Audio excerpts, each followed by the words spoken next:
탐사보도 전문 기자 김경래 최강 시사.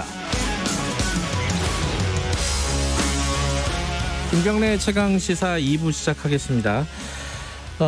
지금 미래통합당 주호영 원내대표가 얼마 전에 취임 100일을 맞았습니다. 당 지지율이 많이 올랐다가 약간 좀 주춤하는 분위기이기도 하고요. 최근에 이제 정광훈 목사 이제 코로나19 확산 이런 상황에서 조금 책임론이 불거진 부분이 영향을 준 것이 아니냐 이런 분석도 좀 있습니다. 주호영 원내대표 직접 연결해 보겠습니다. 원내대표님 안녕하세요. 예, 안녕하십니까. 주호영입니다. 예, 취임 100일 축하드립니다. 이런 말씀을 드리기는 좀 힘드네요. 지금 상황이, 나라 상황이. 그죠? 그렇습니다. 예. 예.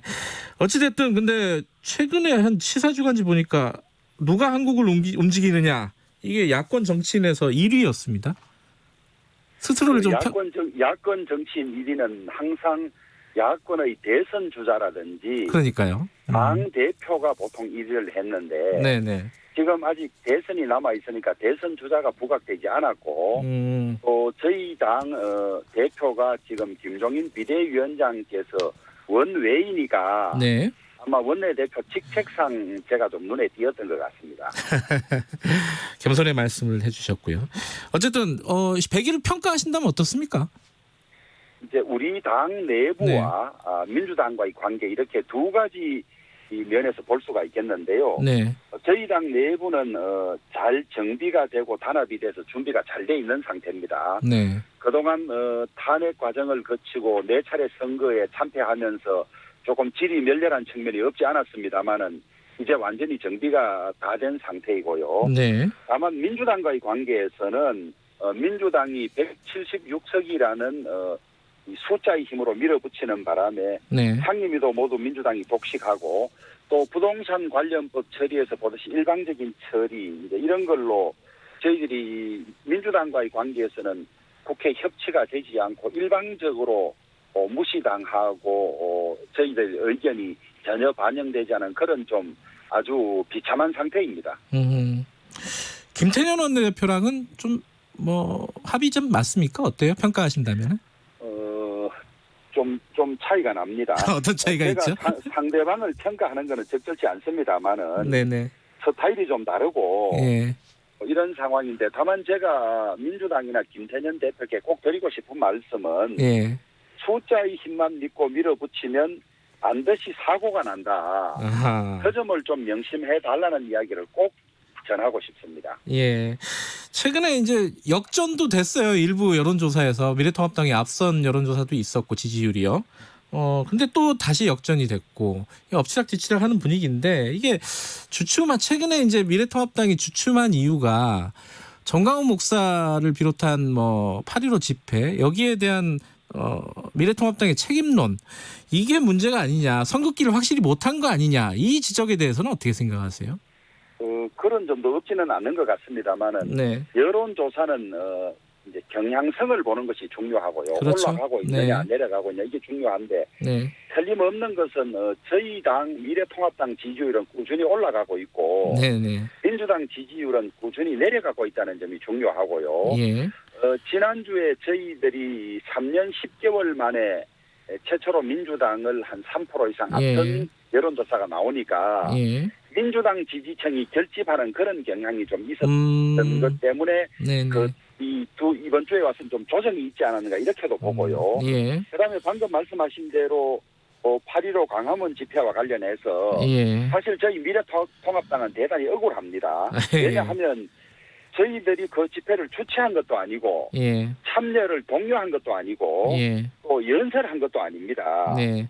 그런데 그 정광훈 목사님과는 당도 달리하고 있고 사실은 지난 4.15 총선에서는 그쪽에서 후보를 내고 하는 바람에 오히려 표를 좀 갉아먹은 그런 측면이 있기 때문에 네네. 저희들로서는 문재인 정부를 강하게 비판하고 거부한다는 점에서는 똑같지만은 네.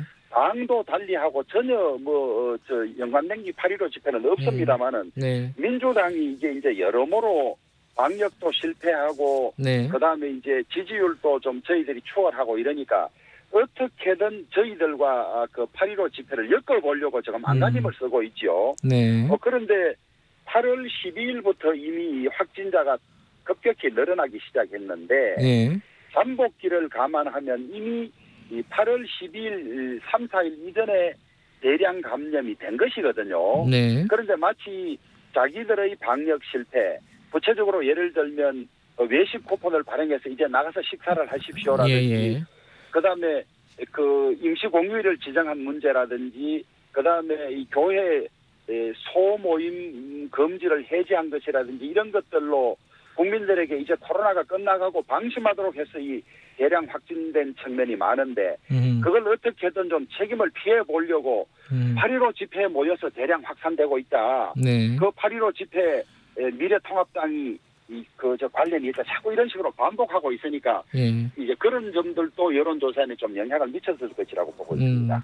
근데 실제로 8.15 집회에서 이제 확진된 사람이 한 200명 가까이 나오고 있잖아요. 그리고 예. 그 전에 만약에 퍼졌다 하더라도 그 상황에서 집회를 하는 게 맞느냐. 이거를 좀 방조한 게 아니냐. 그러니까 아까 말씀하셨잖아요. 그 문재인 정부를 반대하는 입장에서는 같다. 그렇기 때문에 적극적으로 이 주체를 주치하진 않았지만은 옆에서 그냥 방조하고 즐긴 거 아니냐. 미래통합당 이런 얘기거든요. 방조한 건 뭐를 도와야 방조인데 예. 저희들이 방조한 게 없습니다. 전혀 없고 다만 이 코로나가 이래 대량 감염이 되어가는 상황에서 감염 위험성이 있는 대규모 집회를 하는 것 자체는 바람직하지 않죠. 저희들 네. 비판도 많이 하고 예. 또 심지어 책임까지도 물어야 한다 이런 입장인데 네. 억지로 엮으려고 자꾸 민주당이 반복하고 있습니다. 국민들께서 잘 아시리라고 생각을 하고. 알겠습니다. 예. 예. 근데 당내에서도요. 예컨대 뭐 이준석 전 최고위원 같은 경우에는 메시지를 새겨드려야 한다는 이제 주호영 원내대표 말이 부적절한 메시지였다. 이렇게 얘기를 했단 말이에요. 틀린 말은 아니지만 뭐 이런 이제 당내 얘기도 일부 있어요. 원희룡 지사 같은 경우도 그 보수 세력들의 심리 상태를 한번 진단해봐야 된다. 이런 얘기도 한 적이 있고요. 이런 지적에 대해서는 어떻게 생각하십니까? 정치 메시지는 예. 전문가들의 말씀에 의하면 간단하게 나가야 된답니다. 예. 그래서 8.15 같은 경우는 그 집회 안 된다 이렇게 해야 되는데 예. 저는 그 집회 잘못됐다고 말도 했지만은 예. 아니 그런 위험성을 감수하고라도 소나기가 오는데 나왔던 사람들이 모인 것은 문재인 정권 여러 가지 정책 이거 안 되겠다는 건데 그거를 무시해서는 안 된다고 이야기한 거예요. 저는 제 말에 지금도 틀린 것이 없다고 생각하는데 다만 정치적인 메시지 차원에서는 네. 그런 표현 자체가 자칫 8.15 집회를 옹호하는 걸로 비칠 수 있으니까 피하는 게 안 좋겠나 이런 조언이지. 네. 잘못됐다는 건 아닌 것 같습니다. 예. 같은 당에 소속돼 있는 김진태 전 의원 같은 경우에는 거기 참석을 했잖아요. 근데 검사도 안 받고 있어요. 예. 근데 이제 김태년 원내대표가 그렇게 얘기를 했잖아요. 아니 검사 받으라고 하는 게 그렇게 어려운 일이냐. 그러니까 거기 참석한 사람들 검사 좀 받으라고 좀 독려 좀 해라. 미래통합당에서 이런 얘기인데 이거는 왜 안 하고 계신 건가요? 아니면 했는데 사람들이 잘 모르는 건가요? 저희 당 당원이 300만 명이나 되니까 예. 저희들도 그 300만 명의 동선이라 이런 걸 다 파고 어떻게 할 수도 없는 일이고 예. 그다음에 김진태 전 의원 같은 경우는 지금 저희들이 검사 받았는지 안 받았는지 확인이 안 됩니다만은 저는 김진태 전 의원이 엄청 나왔다고 어디 전해 들은 것 같은 제가 확실히 확인을 안 해봐서 네. 대답을 드리기는 좀 어렵습니다. 예. 지금 이제 당무감사가 예정돼 있잖아요. 예. 그러면 이제 김진태 전 의원이라든가 민경욱 전 의원 뭐 이런 분들 그리고 또 현역 당협위원장이기도 한데 교체 가능성이 있는 겁니까? 그 점은 제가 자신 있게 답변을 할 수가 없습니다. 당무감사라면 예. 여러 가지 평가 지표들이 있고 예. 그 지표에 따른 점수의 합산으로서 뭐 이런저런 결정을 할 텐데 네. 그런 항목들도 평가에 들어가 있는지 제가 아직까지 자세한 채점 기준이 안 나와서 네네. 답변드리기가 적절하지 않은 것 같습니다. 알겠습니다. 마지막 요 얘기는 마지막으로요. 이제 정광훈 목사를 비롯한 이런 극우 세력들과 미래통합당이 지금은 좀 선을 그어야 되는 거 아니냐? 하태경 의원 같은 경우에 썩은 피 내보내고 새 피 수혈해야지 보수가 건강해진다 이런 얘기 했듯이 그렇게 선을 좀 확실히 긋고 넘어가는 게 미래통합당의 미래에도 도움이 된다 이런 얘기들 많이 해요. 원내대표님의 구상은 어떠세요? 이제 소위 이 사회에서 극우라고 하는 분들 네네. 다 당은 저희들과 다릅니다. 그렇죠. 그 기독 당 다 다르고 또 이런데도 일반 국민들이 보기에는 같은 보수 계열 아니냐 이제 이렇게 뭉뚱거려서 보는 경향이 있죠. 네네. 그리고 그런 분들의 이 국민들의 보편적인 정서와 맞지 않는 그런 주장들 때문에 네네. 우리 당 전체가 그런 생각을 가진 사람들이 있는 정당으로 비춰지고 그것 때문에 쉽게 지지를 못하게 하는 점이 있는 것은 틀림이 없습니다. 없기 때문에 네. 빅데이터나 그다음에 여론조사를 전문으로 하는 분들 중에는 그런 조언이 많습니다. 네. 극단적인 주장을 그냥 둘 것이 아니라 네. 우리는 저런 생각을 반대하고 우리 생각과 다릅니다라는 것을 분명히 밝혀줘야 이 중도의 이 국민들이 당을 편하게 지지할 수 있다. 이런 조언은 많이 받고 있는 상태입니다. 예. 그러니까 그렇게 추진을 할 구상을 갖고 계신 건지를 여쭤보는 거죠. 저희들 전문가들의 좋은 쪽으로 그 방향을 잡아가야 하지 않을까 이렇게 보고 있습니다. 알겠습니다. 김종인 위원장이 정은경 본부장 만났어요. 그 질본에 이게 뭐 훈수 정치다, 셀프 대선 행보다 뭐 이런 지적도 좀 있고 이 와중에 바쁜 사람 왜 만났냐 이런 지적도 일부 있습니다. 어떻게 보세요? 그것은 비판을 위한 비판이고요. 네. 저는 이게 내로남불의 전형이라고 보는데요. 문재인 대통령도 2015년 5월에 메르스 사태가 한창일 때 그 새정치민주연합 대표로서 여러 위원들 데리고 충북지사까지 데리고 질본을 방문해서 현안 보고까지 받았습니다. 네네. 근데 이번에 우리 김종인 비대위원장의 방문은 저희들이 그런 점을 혹시나 이것이 이 질본의 업무에 지장을 주지 않을까 하는 점까지 다 고려해서 네. 인원을 최대로 하고 네. 업무 보고도 받지 않았습니다. 받지 않았을 뿐만 아니라 네. 인원을 최소화하고 그 업무 보고도 받지 않았을 뿐만 아니라 그 방문 시간이 20여 분에 불과합니다. 불과해서 질본이 이 과학적으로 방역 활동을 하고 있는 이런 점을 응원하고 네. 혹시 그 질본의 과학적인 대처 이런 것들이 외부의 입김에 좌우되는 일이 없도록 우리가 철저히 그런 것을 도와줄 테니까 네. 자신 있게 하라고 응원하러 갔던 것인데 네. 그것을 가지고 무슨 셀프 행보네 뭐네 하는 것은 비판을 위한 비판이고 민주당 쪽에서 소위 방역에 실패하고 나서 저희들이 이 응원하고 하는 것을 시샘에서 하는 비판이라고 보고 있습니다. 예. 요 얘기는 하나 여쭤보죠. 그 추미애 장관이 부동산 최근 상황이 투기 세력 때문이지 전적으로 정부 탓은 아니다 이런 얘기를 했어요. 요 얘기 어떻게 생각하십니까?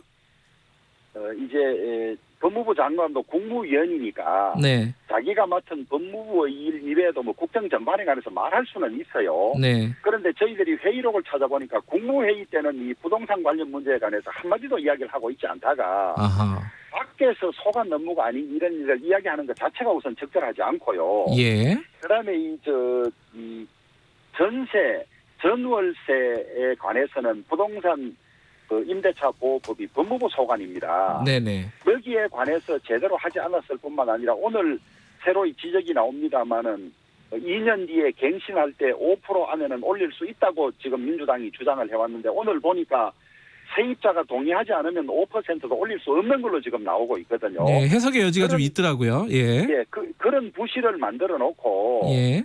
이 지금 국민들은 이 정권의 잘못된 부동산 정책의 피해자들인데 그 피해자들을 마치 이 범죄인시 투기꾼으로 보는 이 자체도 전형적으로 책임을 전가하고 갈라치게 하는 아주 나쁜 정치 행태라고 보고 있습니다. 네.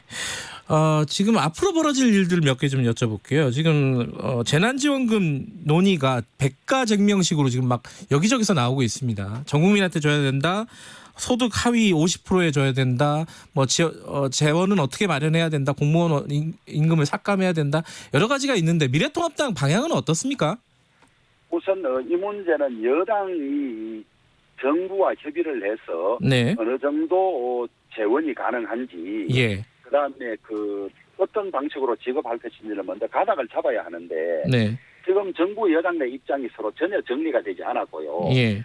민주당의 이해찬 당대표 임기가 이달 29일에 끝납니다. 네. 지도부 교체 기간에 있고 하니까 아마 지도부가 지금 거의 공백 상태나 비슷해요. 전당대회가 진행되고 있으니까. 네. 그래서 중구난방인데 저희들 기본 입장은 코로나로 인해서 큰 피해를 입고 힘들어하는 자영업자라든지 소상공인들에 대해서는 지원이 시급하다. 네. 그래서 지급하되 공무원들이라든지 혹은 그 대기업 같은 데 근무해서 월급을 제대로 받고 있는 정사원의 경우에는 네. 코로나로 인해서 소득이 줄어든 것이 없는데 그럼에도 불구하고 다 지급하는 것은 꼭 필요로 하는 소상공인이나 자영업자에 대한 지원이 이 액수가 적을 수밖에 없기 때문에 네. 전 국민에 대한 다 지원보다는 꼭 필요한 데 대한 지원을 더 강화하자 이런 입장이고요. 네. 홍남기 부총리는 재원의 100%를 적자 국채를 발행해서 할 수 없다고밖에 이야기를 하는데 예. 저희들이 도저히 이해할 수 없는 일은 올 2020년 본 예산이 512조입니다. 예. 작년에 국회를 통과한 것인데 코로나가 없는 평시 상태를 예상하고 만든 예산이거든요. 네. 그런데 이 지금 코로나로 여러 가지 사회 경제적 변화가 있기 때문에 줄일 수 있는 예산을 대폭 줄여서 그것을 가지고 코로나로 어려움을 겪는 분들에게 지원해야 하는데 네. 그 512조 예산은 거의 손을 대지 않은 채로 모두 빚을 내서 또 지급하려고 하는 이 자체도 이해를 할 수가 없어서 네. 저희 당 미래통합당의 입장을 한마디로 정리하면 네. 국가 재정 건전성이나 이런 면을 생각해서 재원은 최대 기존 예산 중에서 불교불급한 것을 최대 줄여서 활용을 하고 네. 그래도 부족하면 적자 국채를 내야 한다는 입장이고 예. 그다음에 지원은 전 국민에 대한 지원보다는 꼭 필요한 쪽의 지원을 더 강화해야 된다. 네. 코로나로 인한 어려움으로 무슨 수입이 줄지 않은 예. 공무원이나 월급 받는 사람들에까지 지원하는 것은 비효율적이다 이런 입장만 가지고 있습니다. 알겠습니다. 시간 관계상 좀 짧게 한 세 가지 정도만 여쭤볼게요. 하나는 지금 공무원 임금 깎자는 의견에 대해서는 어떻게 생각하세요? 재원 마련 위해서? 저희들은 모르겠습니다. 이제 고위공직자를 상대로 네. 뭐 4급이나 3급 이상을 상대로 할 수 있을지는 더 여론 수렴을 해봐야 할 것이고요. 네. 저희들은 아직 입장을 분명하게 정한 것이 없습니다만 예. 월급을 깎는 것까지 할 정도인지는 저희들 아직 자신이 없고요. 그래요. 예. 다만 저희들은 미래통합당 의원들은 예. 6월부터 12월까지 7개월 동안 예. 저희들 세비의 30%를 이미 이 어려운 데를 위해서 기부를 하고 있습니다. 아하. 예. 저희들 그 점만 밝히고 예. 공무원들에 대해서 월급까지 깎자는 데 대해서는 아직까지 저희들 당내에서 뜻을 모아보지를 못했습니다. 알겠습니다. 그 서울시장 부산시장 보궐선거 그 미스터 트롯 방식으로 하겠다 이렇게 밝히셨잖아요. 이게 네. 구체적으로는 좀 뭔가 안이 마련이 돼 있습니까? 어떠세요 지금? 준비해가는 과정에 있는데요. 예. 미스터 트롯 방식이라는 것은 저는 많은 국민들이 참여해야 한다 결정에. 그다음에 두 번째로 그 과정이 아주 재미있어야 하고 네. 그 후보가 가지고 있던 장점들을 충분히 드러낼 수 있는 그런 구조여야 한다. 이것을 저희들은 줄여서 미스터 트롯 방식이라고 이야기를 하고 있습니다. 예. 지금까지 저희들 당내 후보 결정 과정은 당내 당비를 내는 책임당원의 투표를 50%로 하고 네. 국민 여론조사를 50%로 했습니다. 네. 그런데 국민 여론조사라는 게 보통 1000샘플, 2000샘플로만 하는데 그 국민 여론을 반영하는 방법이 여론조사보다는 많은 인원들이 참여하게 되면 그 전당대회 과정이나 후보를 뽑는 과정 자체가 그 국민들에게 많은 관심을 가지게 되고 거기에서 뽑힌 후보가 네. 경쟁력이 있게 되기 때문에 예. 저희들은 경선에 관한 당헌 당규를 바꾸어서 많은 국민들이 참여해서 국민들의 관심을 최대로 가지게 되고 후보의 장점을 최대로 드러내서 뽑히는 과정 자체가 가장 중요한 선거운동이 되는 과정으로 가자. 그것을 줄여서 미스터 트롯 방식이라고 하는데 지금 선거 경험이 많은 전문가나 책임 있는 분들이 모여서 그런 룰들을 지금 검토하고 있는 중입니다. 알겠습니다. 마지막으로요. 짧게 그 박병석 국회의장이 공수처장 후보 추천위원 추천해달라고 했는데 이거 8월 달에 가능한 겁니까? 우선 먼저 지적하고 싶은 내용이 예. 청와대 특별감찰관이 4년째 비어 있습니다. 국회에서 추천을 하게 돼 있는데 예. 그다음에 북한인권재단 이사들 추천도 지금 민주당이 5명을 하게 돼 있는데 예. 몇 년째 지금 공석인데 추천했다가 또 철회까지 했습니다. 예. 그런데 반드시 추천하게 돼 있는 위원 추천을 지금 4년씩 5년씩 미루어 가면서 그것은 제껴놓고 지금 통과돼서 효력을 발생한 지 한 달밖에 안 된 여기에 지금 추천하라고 독촉하는 것 자체가 잘못됐고요. 네. 그렇게 하려면 청와대 특별감찰관과 북한인권재단 이사들 추천하라고 박병석 국회의장께서 민주당에 먼저 공문을 내고 독촉을 해야 되는 것이 순서라고 보고 있습니다. 알겠습니다. 여기까지 듣겠습니다. 고맙습니다. 예, 감사합니다. 미래통합당 주호영 원내대표였습니다.